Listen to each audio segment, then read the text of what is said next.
untuk mempertanggungjawabkan sebuah selembar dokumen yang dia akui sebagai miliknya, yaitu ijazah asli kan gitu ya. Jadi itu kan sebetulnya mungkin kekhawatiran yang kita juga tahu, kita juga rasakan sebagai bentuk dari polemik ini kan gitu.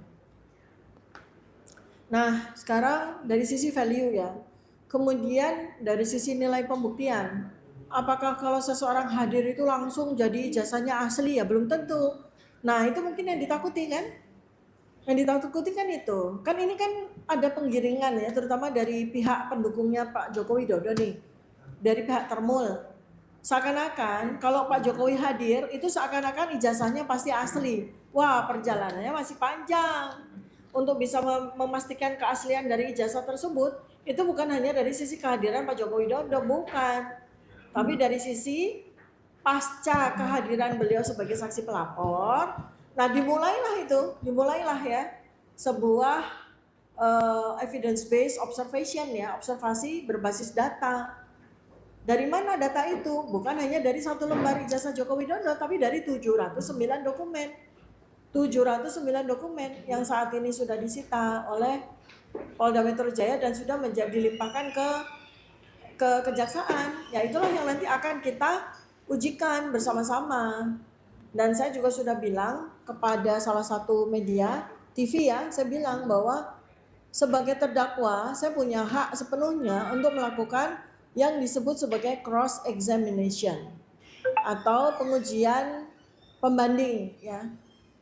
Jadi pengujian pembanding dari puslap 4 para ahlinya, ya saya akan minta kepada hakim untuk mendapatkan fasilitas atau peluang untuk menghadirkan laboratorium ya independen, baik itu dari dalam negeri maupun dari luar negeri, beserta dengan ahlinya untuk melakukan examination, cross examination terhadap dokumen yang dianggap sebagai ijazah Joko Widodo itu. Jadi itu ya intinya ya. Jadi jangan berkutat seakan-akan yang paling penting dari semua peristiwa ini adalah kehadiran Joko Widodo. Nanti kalau kayak gitu masyarakat jadi blunder loh. Ya, kan jadinya tuh polemiknya atau pertaruhannya itu begini. Kalau Pak Joko Widodo itu nggak mau hadir, artinya ijazah itu palsu, kan gitu. Nah, bagaimana kalau Pak Joko Widodo hadir? Berarti ijazahnya asli, kan jadi begitu kan penggiringannya. Jadi mesti hati-hati juga nih kepada para pendukung saya maupun juga kepada para pendukung yang lain. Hati-hati, kita bisa kejebak di dalam sebuah jebakan dari framing ya, dari framing. Kan seakan-akan ini nanti kalau yang terjadi itu kan kita berpikir bahwa kekhawatirannya adalah Pak Jokowi ini pasti khawatir, pasti takut. Dengan dugaan kita bahwa karena dia punya ijazah palsu. Bagaimana kalau hadir? Wah, framingnya langsung mendadak sontak berubah. Wah, kalau dia hadir berarti jasanya asli. Nah, itu harus hati-hati. Menuju ke situ perlu bertahun-tahun. Karena butuh ratusan saksi yang kita tanyakan di pengadilan dan menghasilkan fakta persidangan. Lalu ada lagi 709 dokumen yang selain dokumen itu ditanya-tanya juga, pihak yang ditanya tentu saja yang punya dokumen tersebut maupun examination yang dilakukan terhadap 709 dokumen. Jadi nanti yang kita minta, saya sebagai terdakwa minta untuk di-exam, untuk diuji bukan hanya selembar ijazah itu, tapi juga 709 dokumen. Yang di situ ada transkrip, ada KHS, ada skripsi, ada foto-foto, ya banyak sekali yang perlu kita examkan, perlu kita ujikan. Ada pertanyaan? Bu, ini ada yang membuat sebuah narasi bahwa ibu ingin menyelamatkan diri sendiri dengan eksepsi. Gimana tuh komentarnya? Sekali lagi ini memang begitu banyak orang-orang yang terlibat maupun tidak terlibat ya, yang mengeluarkan pernyataan-pernyataan yang sekarang ini akhir-akhir ini menjadi cenderung penggiringan yang tendensius ya. Maka saya kembalikan lagi kepada level hulunya. Saya kembalikan lagi kepada 30 April 2025. Ini sebetulnya peristiwa hukum apa sih yang membuat sampai kemudian 405 hari akhirnya Dr. Tifa didudukan sebagai terdakwa di persidangan. Kita harus ingat tanggal 30 April 2025. yaitu bahwa pada peristiwa itu Joko Widodo melaporkan Dr. Tifa karena dia merasa dihina-hina, merasa direndah-rendahkan, kan itu. Jadi ini konteksnya bukan soal ijazah kemudian tiba-tiba menjadi muncul karena sidang ini. Nah, kalau memang ada pihak yang mau agar ada sebuah sidang ya yang terjadi untuk membuktikan menjadi pembuktian ijazah, sidang itu seharusnya ada seseorang atau pihak yang melaporkan tentang kepalsuan ijazah Joko Widodo. Laporan dengan pasal-pasal yang kalau nggak salah itu 162 atau 163, penggunaan dokumen palsu untuk mendapatkan jabatan publik kan gitu. Siapa pelapornya? X. Siapa terlapornya? Joko Widodo. Nah, disitulah sidang sejati tempat di mana pembuktian ijazah itu terjadi. Tapi kalau kasus saya ini kan mens rea yang menurutnya Joko Widodo dilakukan sama saya karena saya dianggap oleh dia menghina-hina, merendah-rendah. Itu kan mens rea yang dia pikir itu. Jadi bukan soal ijazah. Di sini tidak ada konsep ijazah sama sekali. Kenapa? Karena kajian yang saya lakukan itu kan terkait dengan benda digital yang ada di internet. Di mana benda digital itu tampak menyerupai ijazah. Dan karena benda digital itu yang tampak menyerupai ijazah itu ada namanya Joko Widodo, maka kita semua ya itu terfiksir pikiran kita bahwa itu adalah ijazah Joko Widodo. Sampai lupa pada hakikat dari sebuah dokumen yang kemudian menghasilkan pasal 3235 itu, yaitu manipulasi dokumen elektronik milik seseorang.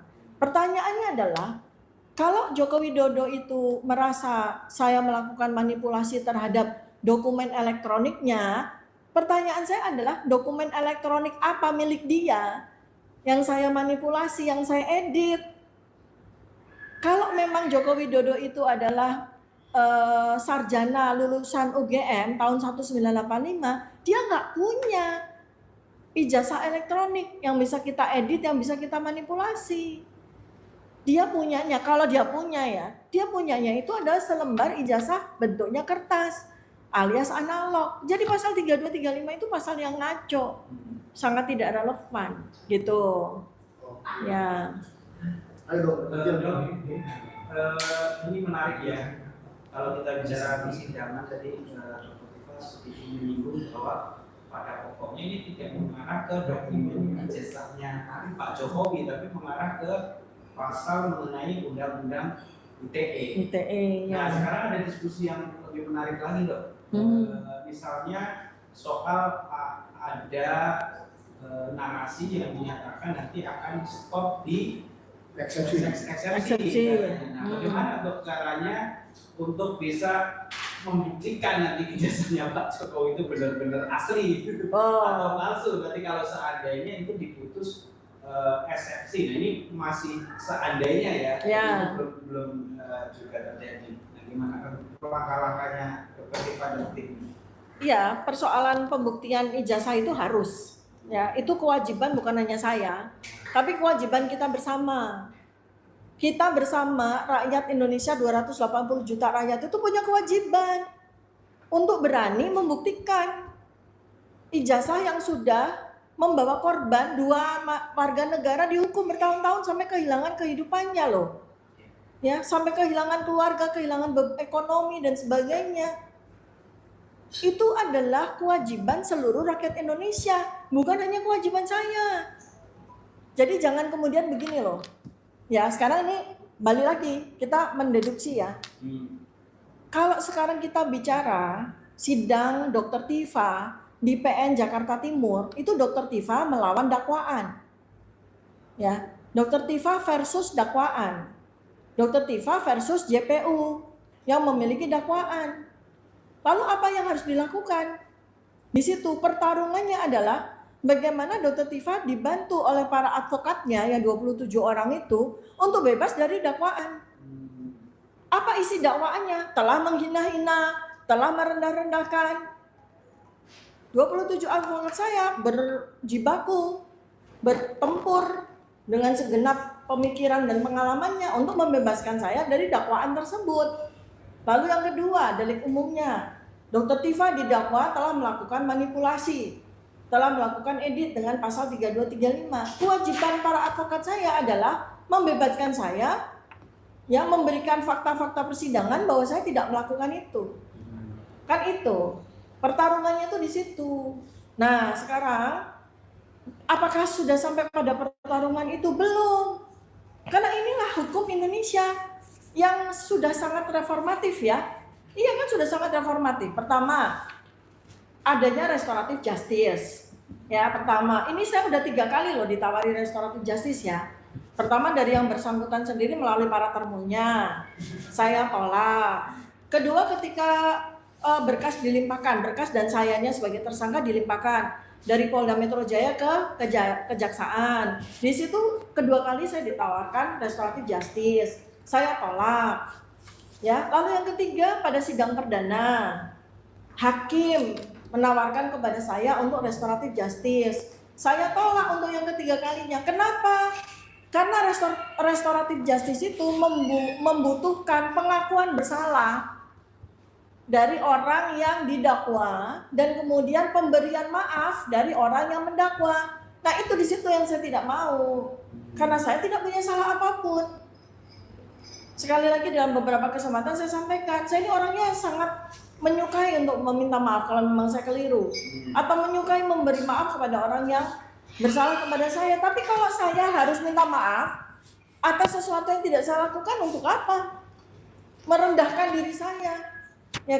Ya kan hanya sekedar untuk memperoleh pembebasan. Dalam agama saya, ya, Maqasid al-Syariah yang keempat adalah jaga kehormatan diri, dignity, itu yang saya pegang. Jadi kalau restoratif justice itu paling tepat, itu dilakukan oleh orang yang memang salah, lalu dia ngaku salah, dia minta ampun, dia minta maaf kepada orang yang bersalah, itulah restoratif justice. Jadi ketika ada 3 orang di dalam kasus ini telah melakukan restoratif justice, itu artinya memang 3 orang ini mengaku salah kepada orang yang telah memtersangkakan mereka. Kalau salah saya di mana? Ayo kita buktikan di pengadilan kan gitu. Jadi itu ya, dasar saya itu dasar tuntunan agama. Maqasid al-Syariah yang keempat adalah jaga kehormatan diri. Itu sudah second line before jaga nyawa kita. Ya. Apa artinya kita hidup menjadi orang tanpa punya kehormatan? Ya. Ya. Oke, Pak, sedikit lagi. Jadi tadi disebutkan restoratif justice itu kalau Dr. Tifa itu bersalah dan mengaku salah. Mengaku. Belum tentu saya. Ya. Dan 100% Dr. Tifa kan tidak merasa bersalah di sini. Ya. Dan upaya itu nampaknya sudah berulang kali sampai kemarin di persidangan pertama kan juga ditawarkan akan adanya perdamaian. Nah, ya. Pertanyaannya setelah persidangan berlangsung ini apakah upaya itu masih terus berlanjut? Terus yang kedua, kan biasanya ada 2 tuh. Kalau nggak ditawari perdamaian ya ada semacam ancaman gitu. Ya. Yang dilakukan oleh pihak-pihak tertentu misalnya dalam perkara ini. Apakah ada indikasi-indikasi dari kedua hal itu? Oke, ya. Jadi soal eksepsi ya. Jadi ini saya tadi ulang sebelum saya jawab Mas Arif ya. Eksepsi itu adalah sebuah bagian dari hukum acara pidana Indonesia. Nah, setelah restoratif justice ditolak, lalu kemudian kita masuk kepada semacam sidang tetapi masih presidang ya, surat dakwaan. Dakwaannya jaksa penuntut umum apa sih? Oh, dia bacakan 1, 2, 3. Itulah namanya fakta persidangan, karena itu harus dibaca. Mau sampai titik koma, sampai nomor-nomor, karena apa yang disampaikan pada sidang, itulah fakta persidangan. Jadi surat dakwaan itu adalah fakta persidangan pertama. Lalu sidang berikutnya, saya beserta dengan advokat saya itu melakukan eksepsi atau memberikan nota perlawanan terhadap surat dakwaan tersebut. Maka, ya, eksepsi saya yang saya berikan judul Indonesia Menggugat 2, karena Indonesia Menggugat 1 itu sudah merupakan eksepsi dari Presiden Soekarno. Ya, saya menggunakan judul yang sama, Indonesia Menggugat 2, karena dugaan ijazah palsu Jokowi ini adalah cerminan dari krisis dimensi multidimensional bangsa ini. Ini sudah dibacakan oleh pada sidang minggu lalu oleh para advokat saya ya. Nah inilah fakta persidangan. Jadi ini buku Nota Perlawanan Indonesia Menggugat 2 sebanyak 37 halaman. Inilah fakta persidangan. Jadi sudah ada fakta persidangan 2. Satu berkas surat dakwaan ini ya, satu berkas surat dakwaan. Lalu fakta persidangan yang kedua adalah nota perlawanan atau eksepsi. Nah, besok rencananya adalah jaksa penuntut umum akan memberikan balasan atas eksepsi saya. Nanti sidang berikutnya hakim memutuskan apakah nota perlawanan saya diterima atau surat dakwaannya diterima. Nah, kalau nota perlawanan saya diterima atau eksepsi saya diterima, sidang selesai. Itu namanya putusan sela. Ya. Jadi dakwaan tidak memenuhi syarat untuk maju sidang selanjutnya. Nah, kalau surat dakwaan diterima, artinya surat perlawanan, nota perlawanan saya ditolak, ya sidang jalan terus. Sidang jalan terus. Sidang jalan terus apakah membuktikan ijazah? Bukan. Sidang jalan terus untuk membuktikan saya menghina betul atau saya merendahkan betul, apa saya melakukan manipulasi atau saya melakukan editing, kan itu. Pokok perkaranya kan itu. Nah, menariknya adalah ketika seseorang, dalam hal ini adalah Joko Widodo, ya, itu mendakwa saya atau melaporkan saya karena tuduhan pencemaran nama baik dan fitnah, ya dia harus membuktikan kenapa saya dituduh sama dia melakukan pencemaran nama baik dan fitnah. Dasarnya apa? Nah, ada sebuah video yang harapan saya nanti pada sidang akan bisa ditampilkan, yaitu video Pak Joko Widodo sendiri yang menyatakan, saya dihina-hinakan, saya dihina sehina-hinanya, saya direndahkan serendah-rendahnya. Kenapa? Karena saya dituduh ijazah saya palsu, kan gitu ya. Nah, itu berarti kan itulah pokok perkara kedua. Mengapa dia terhina? Mengapa dia merasa direndahkan? Mengapa merasa dicemarkan nama baik dan difitnah? Karena ada yang menuduh ijazahnya palsu. Kan itu. Nah, ini menarik. Apakah saya menuduh ijazah Jokowi palsu? Melihat saja cuma 5 menit waktu tanggal 15 Desember 2025 waktu gelar perkara. Memegang saja belum pernah. Lalu apa yang saya pakai untuk mengkaji polemik selama 11 tahun ini? Yaitu benda digital yang bentuknya seperti ijazah. Milik siapa itu? Bukan milik Joko Widodo, bukan. Benda itu akan dikatakan merupakan milik Joko Widodo kalau beliau menjadi uploadernya. Ini dalam undang-undang ITE. Siapa yang mengupload atau dia adalah uploader, berarti dia memiliki benda digital tersebut. Nah, yang kita kaji bersama, bukan hanya saya, tapi juga banyak sekali peneliti yang lain, itu kan benda digital yang diupload oleh Dian Sandi. Artinya uploadernya adalah Dian Sandi. Jadi kalau mau protes, kenapa benda digital saya, milik saya, dokumen digital saya dikaji-kaji, diteliti-teliti, ya Dian Sandi. Misalnya dia mengupload ijazahnya dia sendiri, bukan ijazah orang lain atau apapun itu gitu. Sesuatu benda yang menyerupai ijazah. Gitu. Jadi ini ada hukum namanya uploader, downloader. Siapa yang mengupload, dia yang berhak untuk melaporkan. Kemudian downloader, siapa yang mendownload, itu bukan owner. Jadi misalnya gini, nanti ada misalnya, loh kalau gitu kan Pak Jokowi mendownload postingannya Dr. Tifa. Berarti Pak Jokowi punya hak ownership dong terhadap benda. Oh bukan. Beliau menjadi downloader atau orang yang mendownload. Bukan lalu kemudian kalau kita mendownload sesuatu lalu itu menjadi ownership kita, enggak. Misalnya contoh, kita kan sering mendownload foto-foto orang, foto-foto gambar atau apa gitu kan. Atau kita mendownload buku misalnya begitu. Apakah lalu kemudian buku itu menjadi milik kita? Bukan. Kita sekedar sebagai downloadernya. Buku itu tetap milik pengarangnya gitu. Tetap milik bukan pengarangnya, bukan hanya pengarang, tetap milik orang yang mengupload pertama kali. Oke. Ya, seperti itu. Kalau mau pertanyaan yang panas-panas saya duduk di sini. Oke. Nah, jadi ini silakan menuju ke depan, Bang Michael. Ini Nggak apa-apa Bu ya. Sambil kita ada tiga ini ya. Ini yang soal ijazah, Jokowi hadir atau tidak udah cukup apa belum? Tapi pertanyaan Belum dong. terjawab, Dokter. Oh belum. Yang Iya. soal tawaran dan apakah ada ancaman tadi? Oh ancaman, tawaran. Nah, setelah persidangan yang sudah 2 kali terakhir kan ada tawaran saat persidangan yang pertama itu. Nah setelah Restoratif itu justice. dari kanan kiri depan belakang itu ada tawaran lagi. Yang kedua apakah ada ancaman setelah maju ke pokok persidangan ini karena Dr. Tifa kan masih terus melawan sampai Ya. ini sekarang. Ya ini kan namanya kalau dalam konteks seperti ini tuh siapa yang merasa khawatir dia yang akan melakukan mulai dari apa? Pembujukan, penawaran, ancaman, intimidasi, teror, kan bukan dari saya. Jadi ada pihak yang merasa terancam dan itu sudah terjadi puluhan kali dalam 1 tahun ini.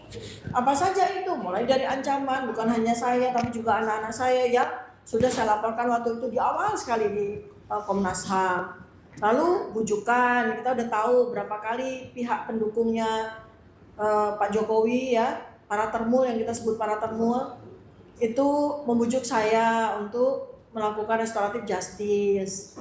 Kemudian ancaman lagi, intimidasi lagi, teror lagi, segala macam, termasuk peristiwa yang terjadi di tanggal 29 Juni 2026, di mana pada saat itu saya wajib lapor ke kejaksaan, ternyata terjadi intimidasi, teror sekaligus ancaman tuh yang dialami oleh anak saya di kediaman saya. Kan itu udah 3 itu, ancaman, intimidasi, teror, kan gitu tuh. Nah itu terjadi terus kan. Nah ada satu intimidasi ataupun satu ancaman yang terjadi pada saat terakhir ini, apa itu terkait dengan studi saya. Jadi ketika saya mau ujian pada hari yang sama saya ditangkap coba. Ya, saya ditangkap itu kan luar biasa, itu ancaman, teror, intimidasi, ya. Yang kata Mas Roy itu udah menyerupai G30 SPKI itu terjadi, coba bayangkan. Ya, itulah yang terjadi pada kehidupan saya selama 400 hari lebih. Ya. Bu, saya mau tanya, gimana pendapatnya Ibu waktu sidang terakhir kemarin? Tiba-tiba sidangnya belum mulai sudah bermunculan puluhan bahkan ratusan relawan Gibran. Apa sih hubungannya relawan Gibran ingin sekali melihat sidang Dr. Tifa? Ya itu kan artinya itu kan sebuah teror. Apa yang ditunggu Pak? Mana apa? Di sini. Oh, Jadi ada dokumen lagi nih. ya jalan semua. Wah, Ya, luar biasa jalan nih, semua. banyak dokumen. Kemudian ini dibuka dulu. Dibuka. Jadi kamu langsung kasih Ibu sama apa? Bolpennya. Ya, jadi jangan tunggu-tunggu deh. Ya, gimana Ya. Bu soal relawan Gibran? Ya itu adalah bentuk teror ya. Teror. Jadi pertama itu saya juga kaget karena ketika saya masuk ruang sidang, sisi sayap kiri itu sudah diduduki oleh para termul. Ya. Lalu kemudian ternyata halaman juga dipenuhi ya oleh mereka. Jadi itu adalah bentuk intimidasi. Ya, dan mereka juga melakukan sebuah agitasi ya. Intimidasi sekaligus agitasi terhadap relawan-relawan para pendukung Dr. Tifa yang hadir juga. Nah, ini harus hadir ya negara di sini ya. Dalam hal ini adalah aparat ya, untuk agar tidak terjadi kericuhan nanti. Karena saya khawatir itu dalam beberapa kali diskusi itu, saya khawatir begini, seperti yang tadi saya sampaikan ya. Kalau Pak Jokowi hadir, maka akan dianggap ijazahnya asli. Siapa yang akan marah? Pasti relawan saya, pendukung saya. Ya. Kalau Pak Jokowi tidak hadir, sampai pada batas waktu misalnya diundang oleh sidang lalu nggak hadir, ya, akan terjadi kericuhan. Siapa yang ricuh? Relawannya Pak Jokowi. Lalu kita kan ingin seandainya Pak Jokowi benar-benar berani hadir, ya, artinya yakin kan pasti beliau kan bahwa ijazahnya asli misalnya. Jadi beliau itu hanya mau ditanya tentang ijazah. Sementara saya sebagai terdakwa dan para advokat saya itu punya kesempatan seluas mungkin, tidak bisa dibatasi oleh waktu dan hari. untuk menanyakan bukan hanya ijazah tapi juga 709 dokumen. Lalu kemudian Pak Jokowi mengatakan, saya tidak mau, saya hanya mau datang karena saya mau menunjukkan ijazah saya. Apa yang terjadi? Akan ricuh. Para pendukung, para relawan, para aktivis yang hadir, dan mereka itu nggak main-main. Perlu saya sampaikan ya bahwa kami sudah mengidentifikasi siapa relawan atau pendukung Dr. Tifa yang hadir. Itu orang-orang tokoh itu dari seluruh Indonesia. Bukan orang individu yang datang satu-satu, bukan. Ya, kalau kita hitung mungkin sekitar ada 200 orang lebih, satu orang itu punya 10.000 pendukung minimal di rumahnya masing-masing, di komunitasnya masing-masing. Kita bisa bayangkan, silent supporter saya itu saya hitung bisa 3 juta lebih.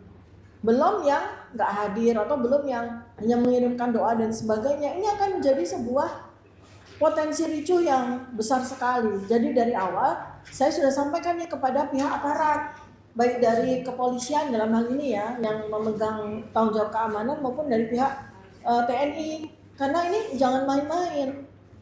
Anda tahu kan bahwa wanita atau perempuan itu ras terkuat di bumi ini loh. Kalau sampai ras terkuat di bumi ini yang sudah melahirkan manusia-manusia baru ini sudah bergerak, kita tidak bisa membayangkan apa yang terjadi ya.